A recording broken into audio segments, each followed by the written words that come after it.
let's go. Welcome back to Air Raid. This is the final episodes of Air Raid. This is the last week. This is week 8, 2 months of Air Raid. Thank you so much for everyone that's been watching.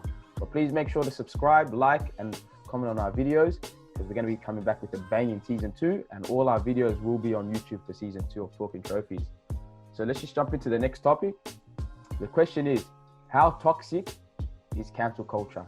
With modern days happening, everyone's the slightest tweet, the slightest video, anything can get you cancelled nowadays. And what are your thoughts on cancel culture? Is it a progressive, something progressive, or is it something toxic? It's poisonous, disgusting, not good enough. It's just a whole bunch of, honestly, I think there's hate involved in cancelling someone. You see someone so successful that you want to drag them for a mistake that they did 5, 10, 15 years ago. That's what does that have to do with uplifting society? I'm not saying people can say whatever they want and they can't be held accountable, but there's a way to do it. It's just a whole bunch of, and on top of that, what I hate is them fake profiles, them burner accounts. What's good, bro? What you up to? Nothing much. Just looking up old videos and old tweets on celebrities, trying to get them canceled. Don't get me started on them ones. Them ones, they just talk the most nonsense because they know there's no trace. They know they're hiding behind burner accounts and stuff. So it's poisonous. It's horrible. If you're about that cancel culture, you're up. We don't rate you. Nah. 100%. It's not good enough. It's not good enough. But some of the time, sometimes people do it like in a sense it could be good. In a sense there's a good to it as well, man.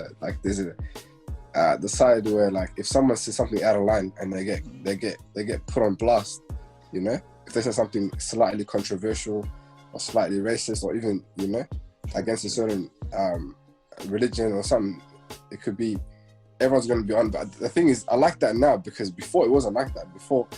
Before an artist or something would say something absolutely ridiculous and it would just be a little conversation between local people and that's about it. Nothing was done about it. There was no legal proceedings. There was no apology by the person. I think now they actually everyone's got to be kind of more attentive to what they say. You got to be very, very, very, very careful because say one wrong word or it could even be interpreted in a different way, then you're gonna get cancelled but in a sense, it's got to just put poison aside. If people just want to hate, then you can never stop a hater. But like they say, or you might have too many. You have so much haters that eventually they turn into fans. So just keep doing what you're doing. Trust me, but you're gonna start looking for new haters. Haters will hate always. That's what they do. They hate. Yeah, I think people should be called out. Even if you make a tweet 10 years ago or something, you should be called out. But I think the bad thing about cancel culture is the mob that tries to take their whole career away and stuff like that. If you get called out on a tweet they said 10 years ago and you apologize, it will make the person learn, but it also spreads awareness for everyone else that used to do that type of stuff. It brings a lot of learning for us to improve and get better as people and evolve and find better ways to treat others. But I think the way in which people do it sometimes, where they try to ruin their whole life, ruin their career, the intent that people try to get them actually cancelled and can't do anything else with their life, I think that's the bad part about cancel culture.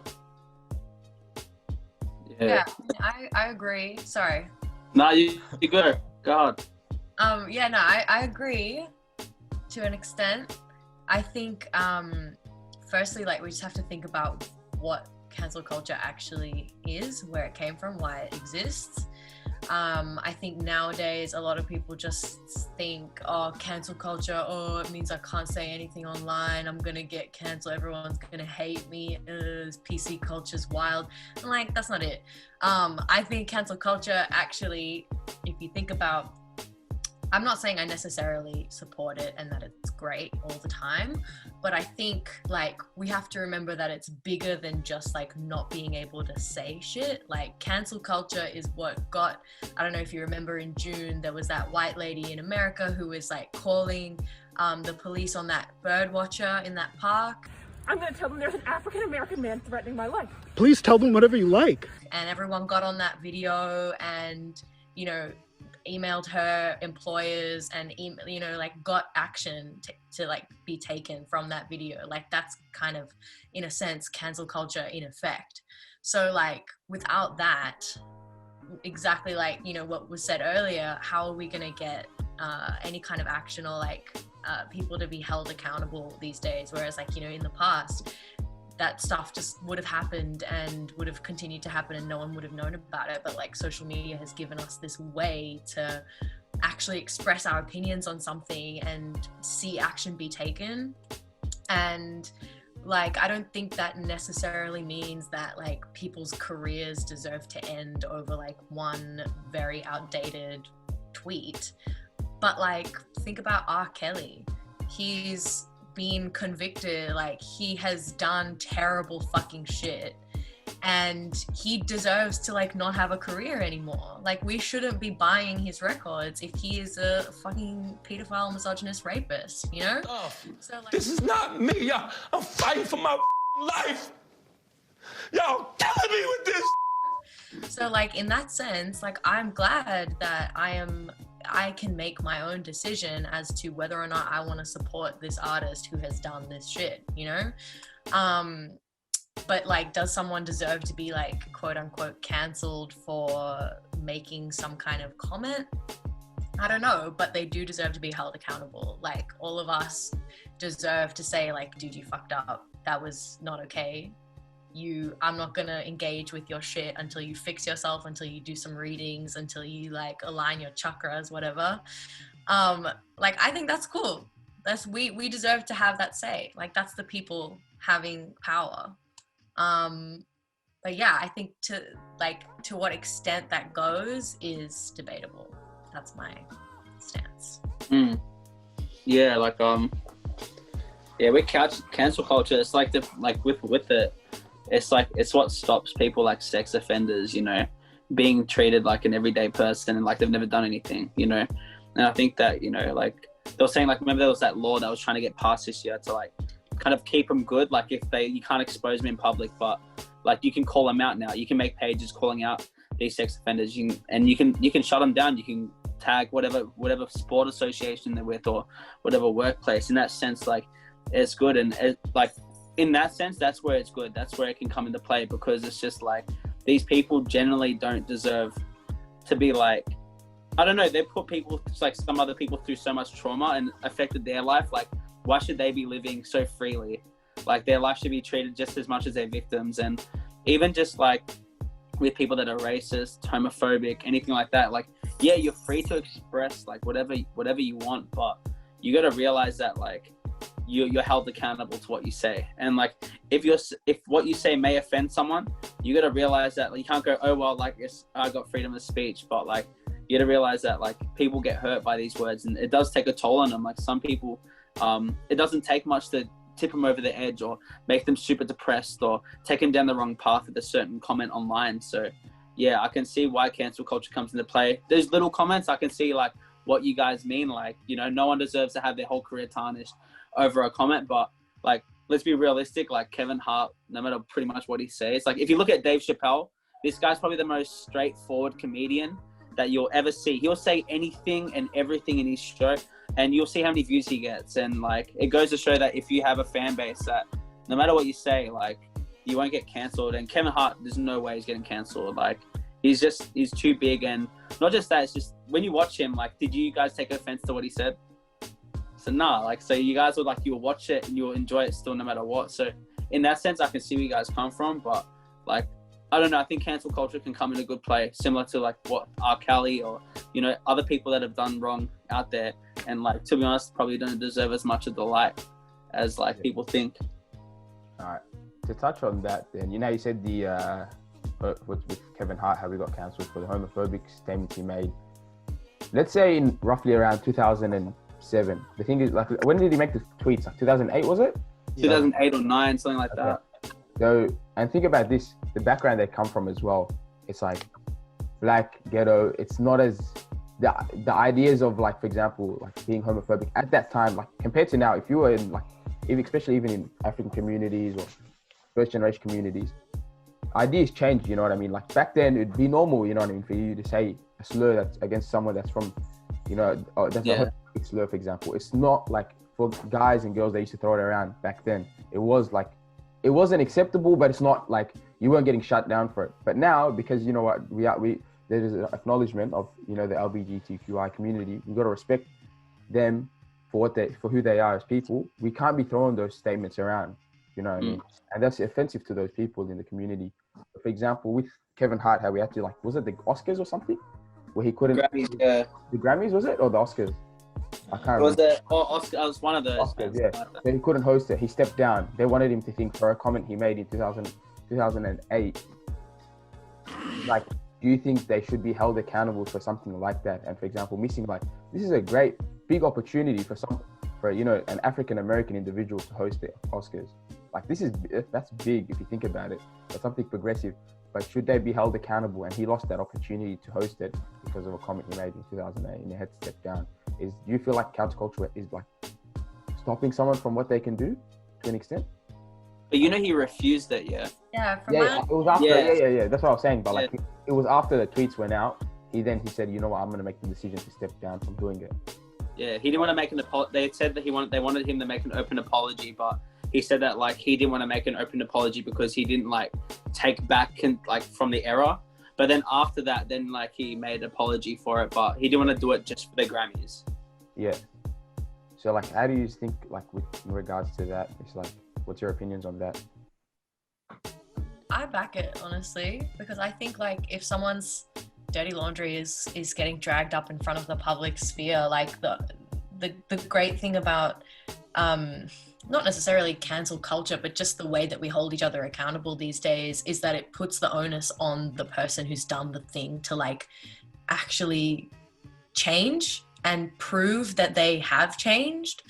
So like, for example, with Kevin Hart, I didn't pay too much attention to this, but like, you know, if his tweets are getting dragged up and people are accusing him of being homophobic and saying like, you know, this was a really fucked up thing that you did, then like he has to show everyone that he has changed in order to gain people's trust back. Like he has to like do the work, and that's a good thing. Like if he didn't do the work, if he didn't make an apology, if he didn't step down from the Oscars or like, you know, show that he was taking some responsibility for his actions, then like his career would have been affected, and like I don't think people would have viewed him in the same way. So sure, he's like massive and he still has a huge audience, but like I do think that aspect of like actually forcing these people to do the work and prove that they are different like is really good. I don't think that is something that we should try to stop. Like these people have so much influence and power and money and like opportunity that if they are fucking up on a global stage, like they need to be better and prove that they are better.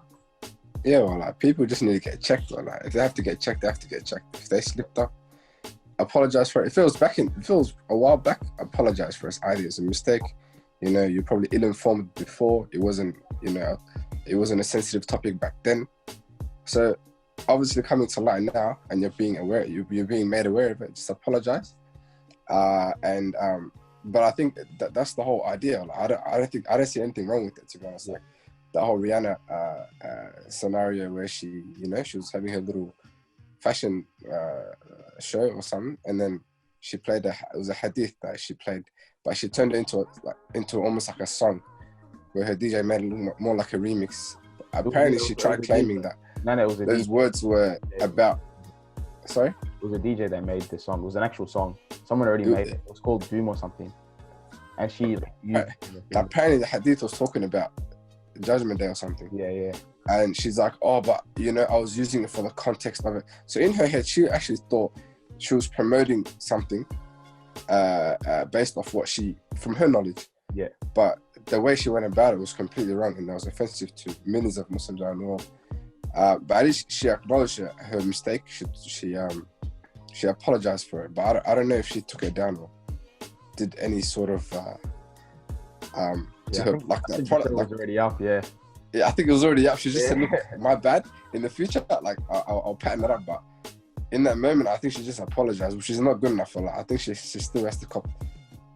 Which is why a lot of I think Muslim makeup artists and stuff boycotted her stuff and said, look, we're not going to support her stuff anymore. I think stuff like that are totally fair, wallah. Yeah. Unless she's willing to take those products away or actually sincerely show she's sorry, then she's gonna cop the cancel or like cancel treatment.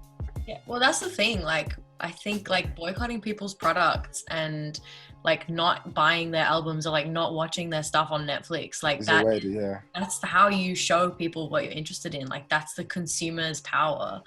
So like, if we don't do that when we are upset or when we take issue with what a company or an individual or any kind of artist has done, then like what else can we do to show what we believe in and what kind of like things we want to engage in, what kind of art we want to consume? Like, I think that's just the power that we have as individuals and as consumers. Like, we deserve to have that say. Making their pockets hurt. Make his pockets hurt. 100%. Yeah, I hear all of that. 100%. I was gonna come to you, Milo, man. You know what I'm saying? It's toxic. So how are you feeling after discussion? I hear that. Like, if you're racist, if you're on some homophobic, if you're on some dumb shit, you gotta get cancelled, dragged. Everyone, like, you gotta cop it. 100%. Yeah. I hear that. But then, where's the limit? Do you know what I mean? Like, okay, if someone, I don't know, if someone does a petty crime, I don't know, they stole from a shop when they were 7.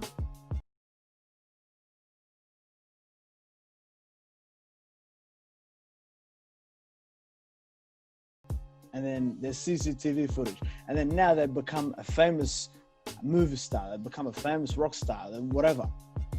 You already know people are gonna be, digging out for that little piece of bread that they stole at 7. Oh my God, he's a thief, this, that, cancel him, period, all of that, So where's the line? Like, I get, like, there's certain things you have to be cancelled for, you have to be checked. But then, again, is there like, where are we going to draw the line? That's what I'm trying to say. Like, for example, the other day, you know what I mean? Just on Air Raid, people were talking about their preferences with girl, you know what I mean? Yeah. Like, and they were called out for it. What? I'm like, a man can't be attracted to a girl now. What's up? Like, I don't know. Like, where's the line? I know what you're saying. Also, like, I hear you guys. Movie stars, they're a role model. You got to make their pockets hurt. All that. I'm for that. But like, it's like individuals like us. If we mess up, like, I don't know. It's just there's a thin line between. I understand. Yeah. But there's levels to it. There's levels to it. If you're like a global, rip those ones, rip them. Rip them, but I think millions of people are ripping them. But someone like let's say Mala, if you just slipped up one time, the only people are gonna rip you is me, Raver, a couple of people, your boys. Never know, bro. You never know. But then that's about it. It's not that anymore. It's like, I see what Mala's saying too. It's like, people tweet, man. Now, like, because it's social media, people will screenshot, for example, a message you say, for example. And I feel like, to add to that, Milo, it's easy to condemn people than it is ideas. Yeah, if that makes sense. 100%. Like, instead of saying, for example, I reckon it should be like, for example, with let's just say the slip up that happened on Air Raid. It's like, it's easy for them to be like, oh my God, these guys are this. But then it's like, okay, there is maybe an issue in this broader community. Or, you know what I mean? That how can we educate them to talk about maybe women in a more respectful way, instead of coming for their next, oh my God, we're gonna go for the jobs, we're gonna do this, we're gonna do that. You know what I mean? You know what? I feel like, just before we get to you, Kelly, I'm gonna say it, is I feel like, what we did was a good way to think. Do you know what I mean? Having a chat, getting some girls on the on the panel and talking about what they feel was wrong. You know what I mean? And we made it a learning experience instead of, because we could have moved on, but we were like, what? Let's make it a learning experience. Gotta highlight it. Okay, we slipped up here, bang. You know what I mean? Acknowledge it, but like, okay, we see where it's wrong. But maybe we started a discussion in a bunch of, like, for example, another 5 or 6 other guys went like, oh, okay, we see why it's wrong. Yeah. You know what I mean? But off to you, Kelly. What were you gonna say about? I was just gonna say, like, you have to frame the whole thing as an opportunity for learning, and I think both sides need to have compassion that we're all human beings. We all make mistakes. We all need to learn and grow. But at the same time, like, that being said, I don't think it's I don't think it's productive to like effectively tone police people who are upset with things that you said. Like if they're upset with what you said and you were disrespectful and you caused offense, like you need to own that, you know? I don't think it's right to say they should have been more kind, they should have had more compassion, they should have been more respectful. Like obviously, you know, if they're just being hateful, that's one thing. But I think, like, you know, there comes a point where you need to just like take your ego out of it and accept criticism and accept that you were wrong and realize that you at that point in time might have been part of the problem, and just like, you know, swallow that and do the work to be better. And yeah, I think like what you guys did of bringing girls on and speaking about it and learning from it and getting other people's perspective is a great way to turn that opportunity into something where you can learn and grow from it. But I think like exactly what we've been speaking about with these global superstars and celebrities, like it needs to apply to us on an individual level as well. Like we need to be open to criticism from the people around us. Like even just thinking back to like the whole Black Lives Matter movement in the middle of the year, we all had white friends and white allies who were posting shit and being real loud and saying all shit and doing the Blackout Tuesday. And we had to say like, hey, that's not the way. You need to be quiet, or you need to do this, and you need to read this text, and you need to listen to like people of color, you need to listen to Black people right now. And they had to, well, we wanted them to sit down and like take that and respect that and listen and grow from that. So I think it applies to all of us. Like if there's a community that's been affected in one way, like we need to just listen to them, take our ego out of it and do the work.